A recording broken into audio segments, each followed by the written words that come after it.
Hey, you wanna know how to kill a dragon goddess in D&D at level 1? No, I'm good. Well, you're in luck, follow me! Whoa, you're insane. I've gone through hundreds of magical items, class abilities, feats, and spells. The final culmination of all my hard work will finally pay off. When the Lord's Alliance pays me for this research, I'll be rich, I say. Rich! Stop gloating for a second and tell me why any of this is even important. So, picture this. Tiamat, the multi-headed giant dragon goddess, is crawling out of a portal, ready to wreak havoc upon our insignificant world. However, the lords of the land had enough time to search for magic that could defeat her. On the day of the dragon's arrival, one man was given the legendary items needed to defeat Tiamat. However, there's one small problem. Rather than equipping the level 20 God Slayer Blaine, they accidentally rigged up his level 1 twin brother, Lame. Having run out of time, it was up for this worthless commoner to somehow stop the dragon on his own. All of this insanity is basically just seeing if a level 1 character could even realistically defeat Tiamat, and if so, what the bare minimum is that they would need to do it. But first, I gotta shill for a second, and Ghostfire Gaming has a new product on the shelves. Aurora is a new D&D 5 ebook containing tons of new materials for your campaigns. Gritty ways to run survival sessions and extreme wilderness challenges, the entire realm of Aurora to explore if you're looking for a setting to base your game in, filled with special creatures and character features. And my personal favorite part is the new way you can use advantage in your games. The 2d20 system is already amazing, but new benefits will be available for players to make use of. If any of that interests you, check out the link down below. And with that said, let's get right back to the video.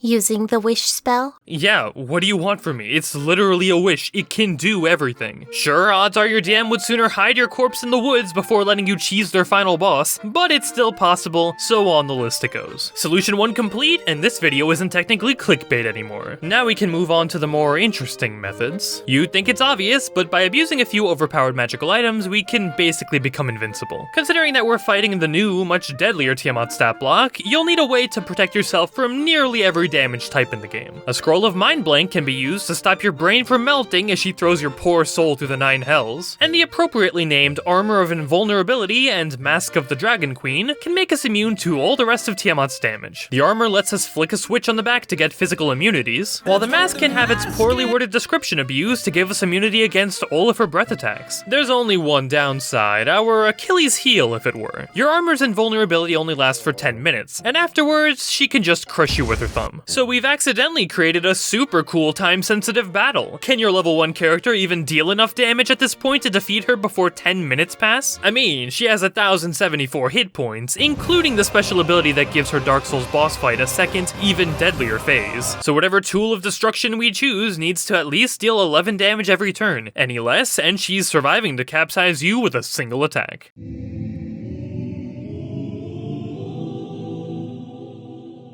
Why is there a bag in this cage? You mean Larry? Yeah, he was eating all my research notes, so I had to lock him up. Why do you have a bag of devouring in the first place? Well, if you can get close enough to Tiamat and open the bag up on her scales, there's 50% chance it'll consume her, and another 25% chance it'll immediately destroy her. If not, she pops back out of the bag and you can try it again. Rinse and repeat until she dies. You have 10 minutes, and with odds this good, it's only a matter of time. If Tiamat's flying around, then you have loads of options to get to her. Earthbind spell scrolls after a few casts can eventually pull her down to the ground, and the second she falls, you strike. Now, eating Tiamat with a bag is fun and all, but there's another way to obliterate her that's way cooler.